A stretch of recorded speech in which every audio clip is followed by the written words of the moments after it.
আসসালামু আলাইকুম ওয়া রাহমাতুল্লাহি ওয়া বারাকাতুহু।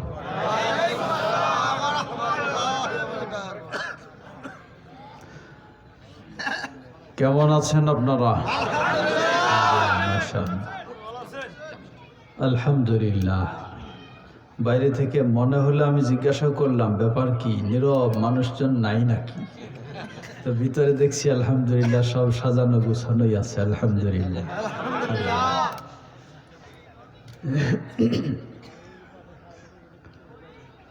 ইন্নাল হামদুলিল্লাহ নাহমাদুহু ওয়া নাস্তাঈনুহু ওয়া নাস্তাগফির ونعوذ بالله من شرور أنفسنا ومن سيئات أعمالنا ومن يهده الله فلا مضل له ومن يضلل فلا هادي له وأشهد أن لا إله إلا الله وحده لا شريك له وأشهد أن محمدًا عبده ورسوله يا أيها الذين آمنوا اتقوا الله حق تقاته ولا تموتن إلا وأنتم مسلمون يا أيها الناس اتقوا ربكم الذي خلقكم من نفس واحدة وخلق منها زوجها وبث منهما رجالا كثيرا ونساء واتقوا الله الذي تساءلون به والأرحام إن الله كان عليكم رقيبا يا أيها الذين آمنوا اتقوا الله وقولوا قولا سديدا يصلح لكم أعمالكم ويغفر لكم ذنوبكم ومن يطع الله ورسوله فقد فاز فوزا عظيما أما بعد فإن خير الحديث كتاب الله وخير الهدي هدي محمد صلى الله عليه وسلم وشر الأمور محدثاتها وكل محدثة بدعة وكل بدعة ضلالة وكل ضلالة في النار فأعوذ بالله من الشيطان الرجيم بسم الله الرحمن الرحيم يا أيها الذين آمنوا توبوا إلى الله توبة نصوحا عسى ربكم أن يكفر عنكم سيئاتكم ويدخلكم جنات تجري من تحتها الأنهار يوم لا يخزي الله النبي والذين آمنوا معه نورهم يسعى بين أيديهم وبأيمانهم ويقولون ربنا ربنا أتمم لنا نورنا واغفر لنا إنك على كل شيء قدير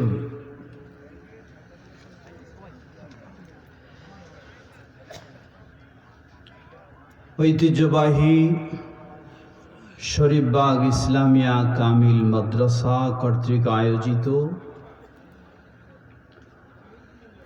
৭৫তম বার্ষিক ওয়াজ মাহফিলের সম্মানিত সুযোগ্য সভাপতি, বিশিষ্ট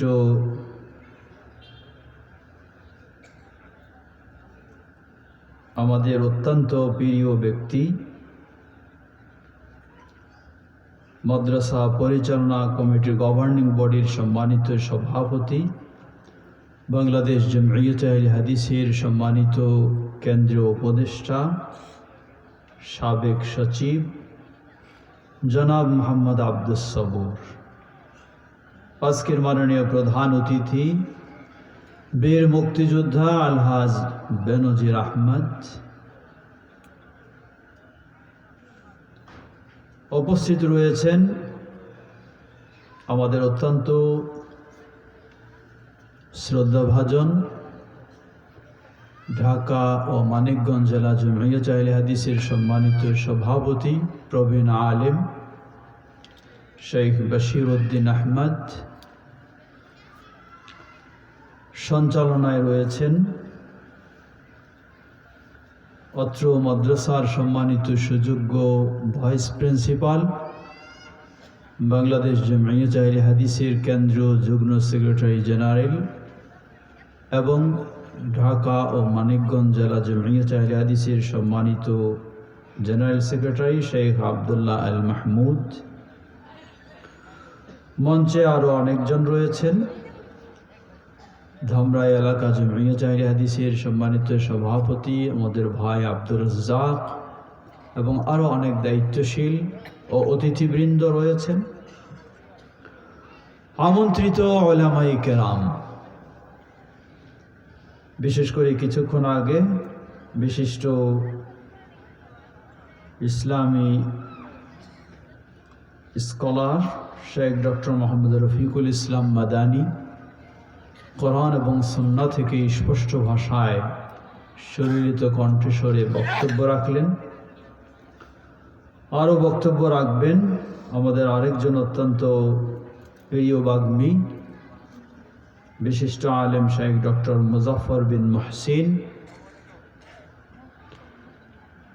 সব কিছুর সার্বিক ব্যবস্থাপনায় রয়েছেন অত্র মাদ্রাসার সম্মানিত সুযোগ্য প্রিন্সিপাল শেখ ডক্টর ফাইজুল আমিন সরকার মাদানী, সম্মানিত ওস্তাদবৃন্দ, গভর্নিং বডির অন্যান্য সদস্যবৃন্দ, আমার সামনে সমবেত প্রাণ প্রিয় দিনী ভাই ও পর্দার আড়ালের বোনেরা,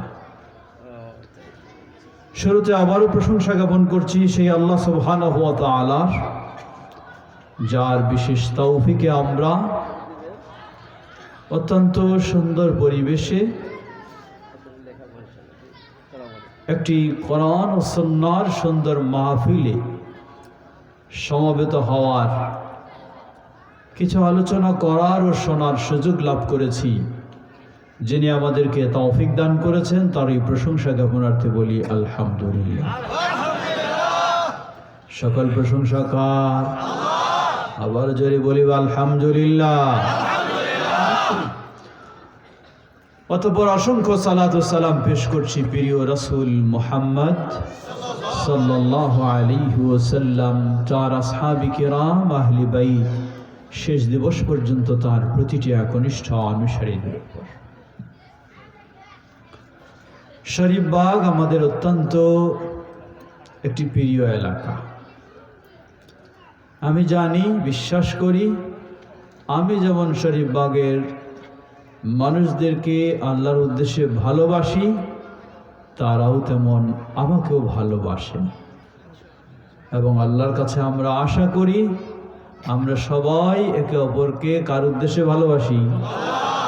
আল্লাহ যেন এর বিনিময়ে কিয়ামতের কঠিন বিভীষিকাময় দিনে আল্লাহর আরশের ছায়াতলে আমাদের স্থান করে দেন। আল্লাহ আমাদের জন্য সেটি কবুল করেন। সেভাবে আমরা যেন চলতে পারি, আল্লাহ আমাদের তৌফিক দান করুন। শরীফবাগ মাদ্রাসার দীর্ঘদিনের প্রিন্সিপাল শেখ আব্দুল মতিন খান সাহেব, তিনিও এসেছেন, দেখা হলো। আল্লাহ তাকে এবং আরও যারা এই ধরনের আমাদের বয়োজ্যেষ্ঠ আছেন সবাইকে পরিপূর্ণ সুস্থতার সাথে ও ঈমানের সাথে আল্লাহ থাকার তৌফিক দান করুন। প্রিয় ভাইরা আমার আগে যিনি বক্তব্য রাখলেন অত্যন্ত জ্ঞানগর্ভ বক্তব্য রেখেছেন। পরে যিনি রাখবেন তিনিও একইভাবে রাখবেন। মাঝে আমি একটু আপনাদের সাথে কিছু মত বিনিময় করব। কথা বুঝেছেন? মত বিনিময় এর মানে হলো আমি কিছু বলবো, আপনাদের কাছেও কিছু বলাই নেব। চোখ বন্ধ করে ওয়াজ নয়, কিছু বলবো, আপনাদের কাছেও কিছু বলাই নেব। এর মানে আমার সাথে একটু সজাগ থাকতে হবে। থাকবেন তো ইনশাআল্লাহ? খালি একতরফা ওয়াজ শুনলে চলবে না, একটু সজাগ হয়ে বোঝার চেষ্টা করতে হবে, শিখার চেষ্টা করতে হবে ইনশাআল্লাহ। যিনি আগে বক্তব্য রাখলেন শেখ ডক্টর মোহাম্মদ রফিকুল ইসলাম মাদানী সাহেব, সর্বশেষের দিকে তিনি একটি বিষয় দিয়ে শেষ করেছেন। তা কি আপনাদের মনে আছে? কি বিষয়ে? জুলুম। সবচেয়ে বড় জুলুম কি? শিরক। এটিও হলো একটি জুলুম, কিন্তু বড় জুলুম। আল্লাহ বলেন وَإِذْ قَالَ لُقْمَانُ لِابْنِهِ وَهُوَ يَعِظُهُ يَا بُنَيَّ لَا تُشْرِكْ بِاللَّهِ إِنَّ الشِّرْكَ لَظُلْمٌ عَظِيمٌ। স্মরণ করুন সেই সময়ের কথা, লোকমান হাকিম যখন তার কলিজার টুকরা প্রিয় বৎসকে উপদেশ দিচ্ছিলেন। কি উপদেশ? ইয়া বুনাইয়া লা তুশরিক বিল্লাহ, হে প্রিয় বৎস, তুমি আল্লাহর সাথে কখনো শিরকে লিপ্ত হবে না। কারণ ইন্নাশ শিরকা লাযুলমুন আযীম, শিরক হলো পৃথিবীর বুকে সবচেয়ে বড় জুলম, মহাজুলম। এটা ছিল লোকমান হাকিম তার সন্তানকে আদর্শ সন্তান হিসেবে গড়ে তোলার জন্য উপদেশ। আর আজকে আমরা আমাদের সন্তানদেরকে উন্নত, উচ্চ শিক্ষিত, আধুনিক গড়ে তুলতে যত পারা যায় সব আল্লাহর সাথে নাস্তিকতা ও শিরকি শিক্ষা দিয়েই গড়ে তুলতে চাই, ঠিক কিনা? তা কি কোনোদিন সম্ভব? কিয়ামত পর্যন্ত সম্ভব হবে না। এটা বাঁকা পথ। এই বাঁকা পথে চললে মানুষ যতই সোজা হোক সে বাঁকা হবেই, কোনোদিন সোজা হবে না। সোজা করতে হলে সোজা পথে চলতে হবে। সেই সোজা পথেই হলো তাওহীদের পথ, সোজা পথেই হলো ঈমানের পথ, সোজা পথেই হলো ইসলামের পথ। সুতরাং আমরা যেন আমাদের নতুন প্রজন্মকে সেই সোজা পথেই গড়ে তুলতে পারি, সেই চেষ্টাই আমাদের সকলকে রাখতে হবে। আল্লাহ আমাদের সে তৌফিক দান করুন। পর্দার আলের মা বোনেরাও কি আছেন? আলাদা প্যান্ডেল আছে।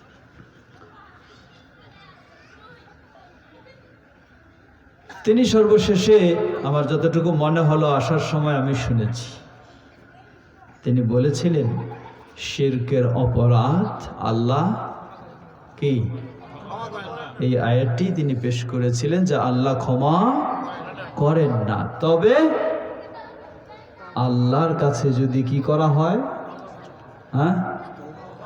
তওবা করা হয়, তাহলে সেই শিরকের অপরাধও আল্লাহ ক্ষমা করেন। এমনটি ছিল শেখ ডক্টর রফিকুল ইসলাম মাদানী সাহেবের শেষের দিকের কথা। আমি সেখান থেকে একটু শুরু করতে চাই। কিভাবে তওবা হবে? ইসলাম কত সহজ, বলুন আলহামদুলিল্লাহ। ইসলাম কত বাস্তব বিষয়। একজন মানুষ ভুল করবে না এটা কোনোদিন হতে পারে না, অসম্ভব বিষয়। ভুল করবে, এটাই স্বাভাবিক। কিন্তু ইসলাম মানুষ ভুল করবে, আবার যেন ভুল করে সে সঠিক পথে ফিরে আসতে পারে, সেই পথ ইসলাম সহজ করে দিয়েছে, বলুন আলহামদুলিল্লাহ। শুধু সহজ নয়, আশ্চর্য হবেন, হাদিসটি সহিহুল বুখারীর। নবী সাল্লাল্লাহু আলাইহি ওয়াসাল্লাম বললেন, লাল্লাহু আশাদ্দু ফারহা, আল্লাহ সুবহানাহু ওয়া তাআলা খুবই অধিক খুশি হন। কিসে অধিক খুশি হন? ওই ব্যক্তির চেয়ে, কোন ব্যক্তি দূর পথে ভ্রমণ করেছে, এমন দূর পথে সাথে কিছু পাথেয় ছিল, খাদ্য পানি ছিল, আর বাহন ছিল। এই বাহনে চড়ে, উঠে চড়ে বহু দূর চলেছে, মরুভূমি, চতুর্দিকে কোনো কিছু জনবসতি নেই, হাট বাজার নেই, কারোর সাথে যোগাযোগের কোনো পথ নেই।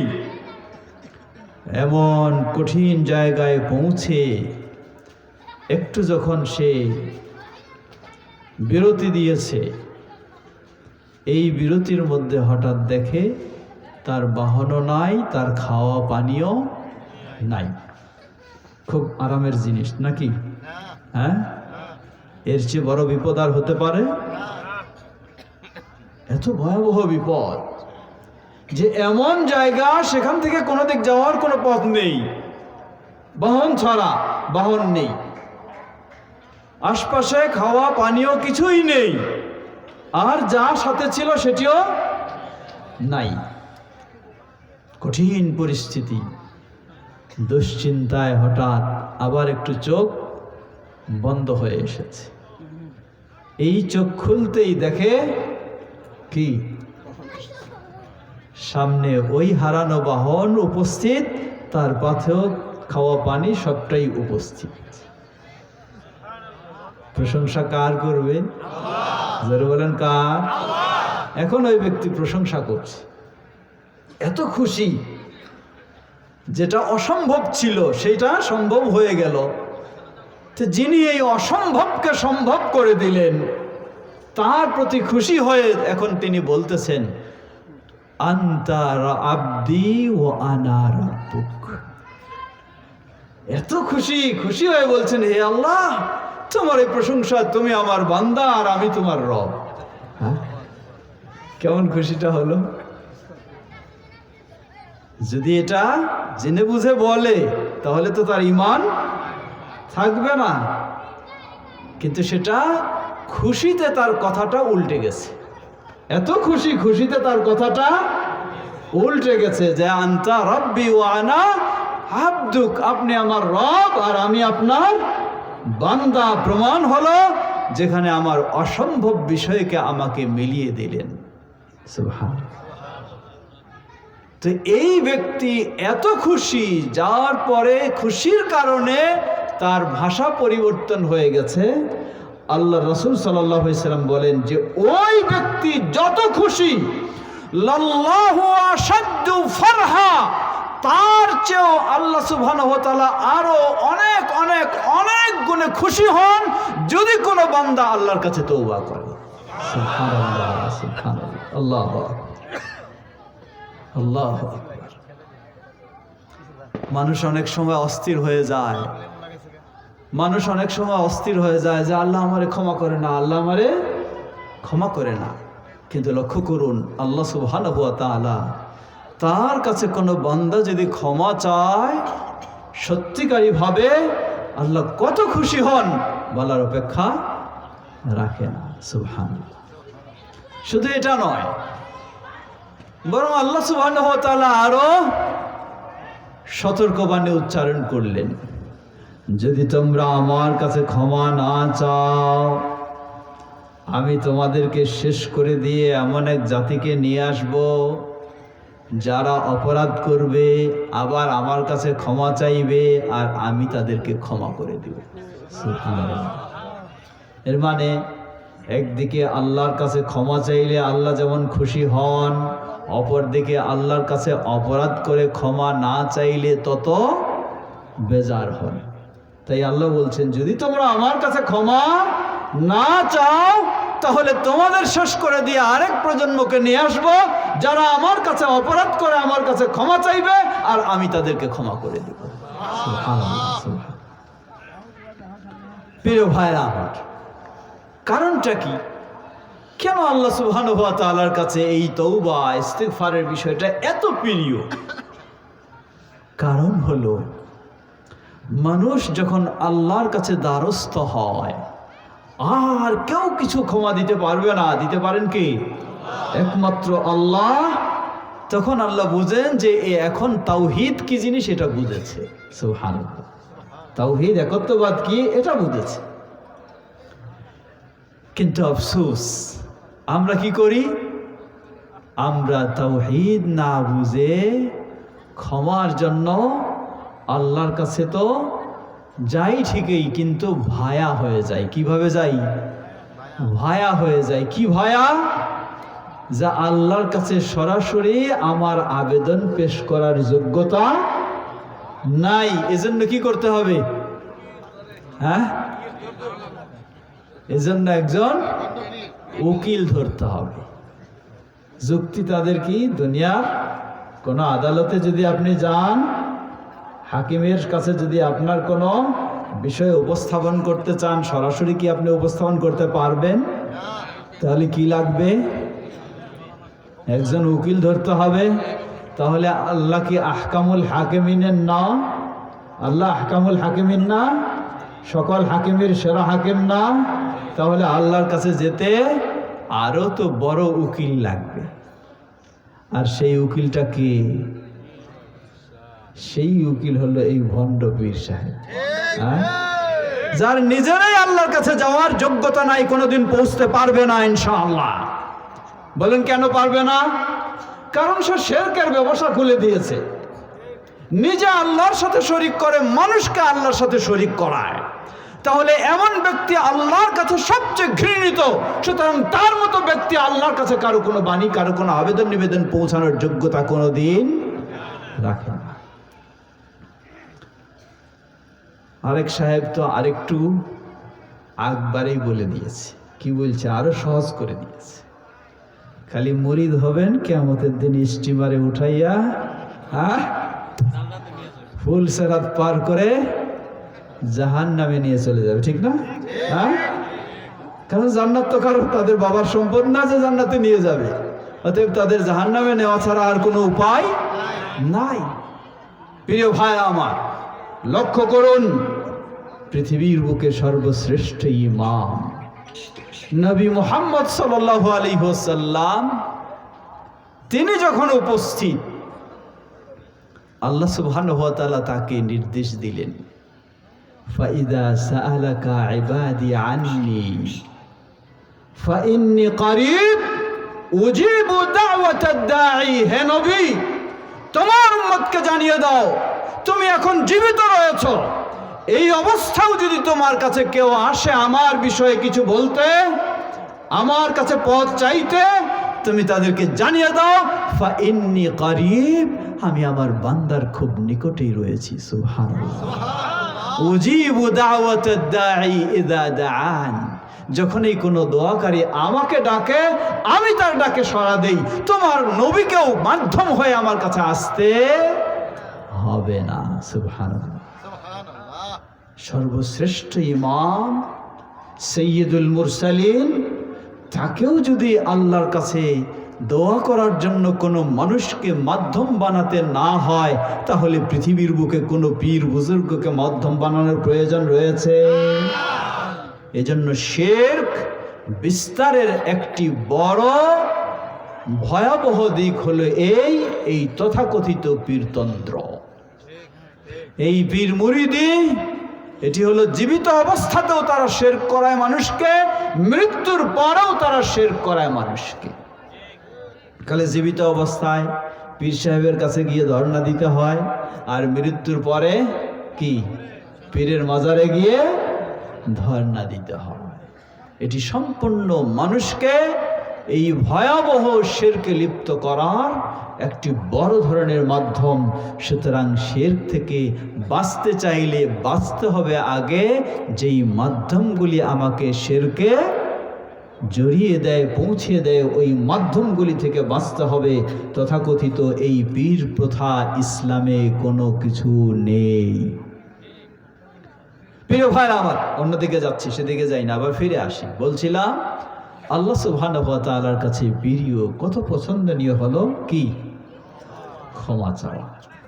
শুধু পছন্দনীয় নয়, আপনি একটা অপরাধ করলেন, এই অপরাধের জন্য আল্লাহর কাছে ক্ষমা চাইবেন, এটা তো আপনারই কাজ। আপনি চাইবেন আপনার কল্যাণের জন্য, কিন্তু যখন আপনি এই ক্ষমাটা চাইবেন, আল্লাহ সুবহানাহু ওয়া তাআলা আরো আপনাকে ক্ষমা তো দেবেন, উপরন্তু আরো বোনাস দেবেন। কি একটু লক্ষ্য করুন, আল্লাহ সূরা তাহরীম 8 নম্বর আয়াতে বলেন, ইয়া আইয়ুহাল্লাযীনা আমানু তুবু ইলাল্লাহি তাওবাতান নাসুহা তুবু ইলাল্লাহি তাওবাতান নাসুহা আসা রাব্বুকুম أن يكفر عنكم سيئاتكم ويدخلكم جنات تجري من تحتها الأنهار।